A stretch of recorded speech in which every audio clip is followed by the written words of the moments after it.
Hello everybody, my name is Ryan Graham, and today I will be demonstrating to you the basic kind of ways in how you change an insulin pump. Now, first, for some background information, I obviously am a type 1 diabetic.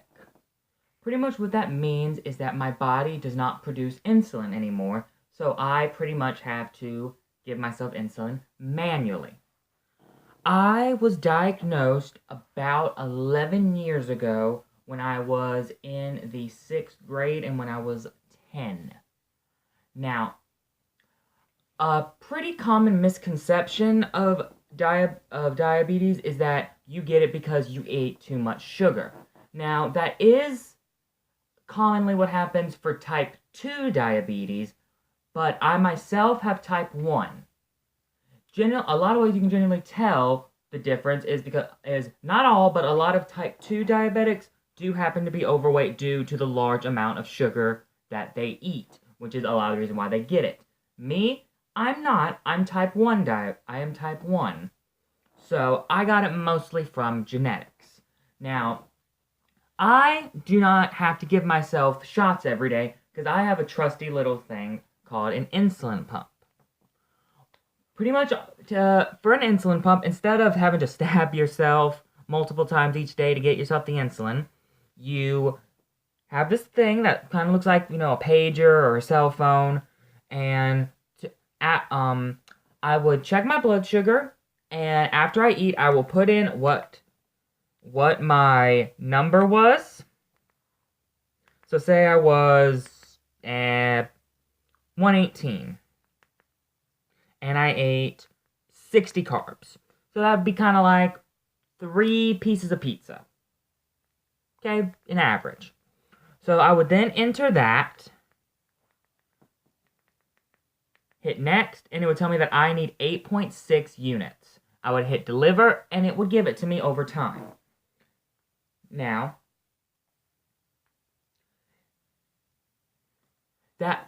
while it is easier than just, having to get shots out 4 or 5 times a day, it's still not completely simple because you do have to change it at least once every 3 days. And here's how you would do it. Okay? First, I would use this. This is the thing that injects me the silhouette that I need so that insulin can be delivered to me through my pump. So how I would do this would be I would get one of these, and I would take this blue thing off, but since I don't need to today, I am not going to take it off. So then I would take it back, lift this up, and then press down, and this will be entered into me. I will then take out the large needle, and just that little piece of plastic would stay inside me so I can get the insulin. Pretty simple. Obviously, you need to clean it and put a bit of sticky thing on it so that it'll stay. But after that, what you would need to do is get something, which is a reservoir, which comes in little boxes like this, very handy. You would get something like this, get your bottle of insulin, put it on top, and then, do like that, and then pull out the insulin little by little until it gets down to about the 3 mark. And that would be about 300 or so units. And that'll generally last you at least 3 days. Sometimes it can last a little more, but you do want to try to change it every 3 days, or, it can start coming out and it can start leaking, and we don't want all of that. And after you've gotten all that in, you then place the cartridge, which is this, inside here. Okay? Then you will go into your pump, and you will go to reservoir and tubing, hit new reservoir, which will then rewind the pump. And then after that, you have to, prime it, which means you got to press down on the pump until a little bit of insulin comes out. Pretty much what that does is it tests out to make sure there's nothing wrong with the wiring or the reservoir that you used. because the last thing you need is a faulty wiring, because then your insulin won't get in and your blood sugar will go high and you might end up in the hospital.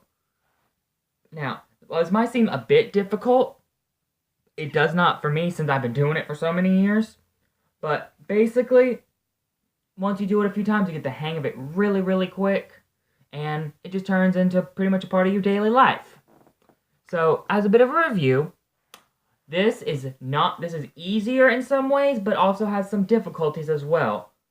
You don't have to inject yourself multiple times a day, but you do have to kind of put that thing into you once every 3 to 4 days to make sure the pump is working properly. Now, I'd like to thank you for watching my demonstration of how to change an insulin pump, and I'd like to thank you very much.